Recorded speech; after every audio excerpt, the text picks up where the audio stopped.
Hello বন্ধুরা, আশা করি সকলেই ভালো আছেন। তো আপনি একটি নতুন সিম কিনেছেন, এখন চাচ্ছেন ওই সিমে বিকাশ অ্যাকাউন্ট ব্যবহার করতে, কিন্তু আপনি কোনোভাবেই বিকাশ অ্যাকাউন্ট খুলতে পারছেন না, কারণ আপনার এই এনআইডি কার্ডটি দিয়ে অন্য নম্বরে অলরেডি বিকাশ অ্যাকাউন্ট খোলা রয়েছে। বিকাশের পলিসি অনুযায়ী একটি এনআইডি দিয়ে শুধুমাত্র একটি বিকাশ অ্যাকাউন্টই খোলা যায় বা সচল রাখা যায়। এখন কিভাবে আপনি আপনার বিকাশের মোবাইল নাম্বারটি পরিবর্তন করবেন সেটি দেখাবো আজকের এই ভিডিওতে। তো প্রথমে বিকাশের নাম্বার পরিবর্তন করতে সর্বপ্রথম পুরাতন নাম্বার থেকে বিকাশ অ্যাকাউন্টের ব্যালেন্স একদম শূন্য করতে হবে, অর্থাৎ 0.00 করতে হবে।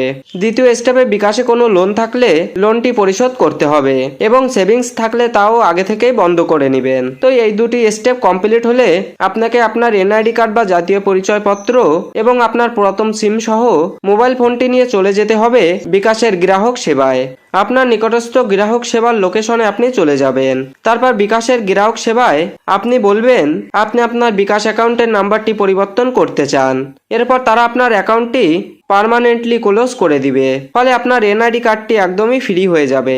এখন আপনি আপনার নতুন সিমে বিকাশ অ্যাকাউন্টটি খুলে নিতে পারবেন। ব্যাস হয়ে গেল আপনার বিকাশ অ্যাকাউন্টের নাম্বারটি পরিবর্তন। তো এছাড়াও আপনার যদি অন্যান্য কোনো বিষয় নিয়ে জানার প্রয়োজন থাকে তাহলে অবশ্যই কমেন্ট করে জানাবেন, আপনাদের সমস্যাটি সমাধান করে দেওয়ার চেষ্টা করব। তো এটাই ছিল আজকের ভিডিওটি ভালো লাগলে অবশ্যই ভিডিওটিতে একটি লাইক করে দিবেন।